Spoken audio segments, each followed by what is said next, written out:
Hey everyone, just wanted to make a short video about system log for the Holley Dominator or HP systems. There's not a lot of videos out there that are short and to the point. There's of course some videos out there that show how to do system logs, but you know, you got to wait 20 minutes and figure out where you are in the video to figure it out. I recently went to take my car to the dyno. It's a twin turbo big block Chevy deal, and recently converted over to Holley Dominator system. Of course, everything ran fine, great here in the garage. Hit the trans brake, comes up on boost, no issues.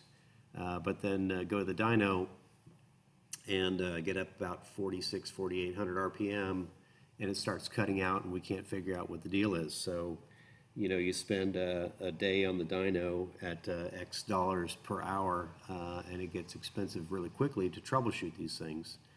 Of course, it turned out in this case that neither the dyno operator nor us knew how to, and of course the dyno operator being the tuner, knew how to do a system log on the Holley. So, you know, that was an issue that I wanted to be sure that we didn't run into in the future. So anyhow, very simple way to go in here. When you go into your Holley, this is a V6 version. You can go into your data log, and you want to do setup ECU logging. Of course, this is all the internal logging. So you want to go to your log type, where normally it's the data log, which is on board.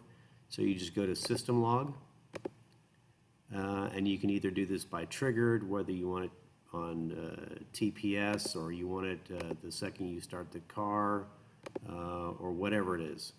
So we can do a triggered. You can set your time to whatever you want it to be, 30 seconds or something like that. You hit OK, and then the next time you start your car up, as soon as the TPS gets above 15% or whatever the number is that you set, it'll data log for the amount of time that you've programmed it. Very simple. When you're ready to download, you just go into your data log.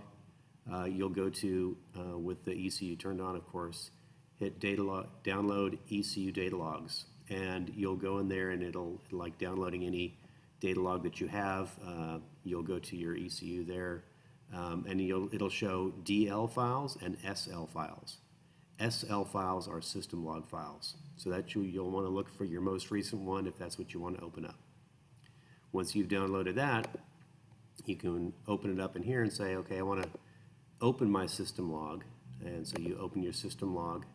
It'll find out to wherever you've saved it. I have the system logs and the data logs saved in the same folder here. And you see these are .sl, whereas if you wanted to look up your data logs, those are all .dl or .dlz, which is the raw data log that you download from your ECU. So we go into system log, open it up. I'll open up this guy right here. This is what it looks like. And what it's showing is all of the crank revolutions, which it looks like solid green here. It's actually not, but that's every time the crank sensor senses the crank trigger wheel coming by, it pings it. So we can zoom in here and say, okay, well, how do I troubleshoot this?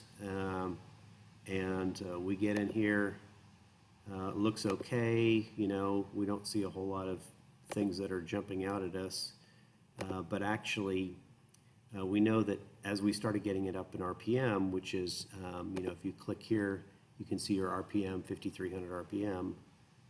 I know that about this time it was starting to act really weird.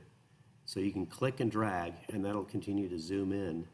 And now you can see on this 60-2 tooth wheel, it's dropping out left and right. It's dropping out all over the place. So it doesn't know where the number one is, where it's trying to fire. This blue line here is the crank sensor. And so it's thinking, okay, once the crank sensor hits, you know, the next time we have a missing tooth, that's our number one. Well, we've got missing teeth everywhere. So this would have been good to have while we were on the dyno to troubleshoot it. And now, after the fact, of course, I can go in there and look at it.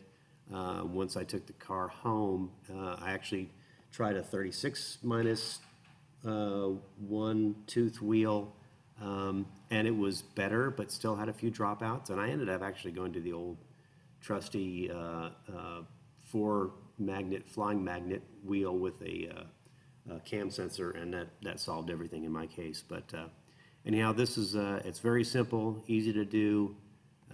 Go in there, use the system, and have fun.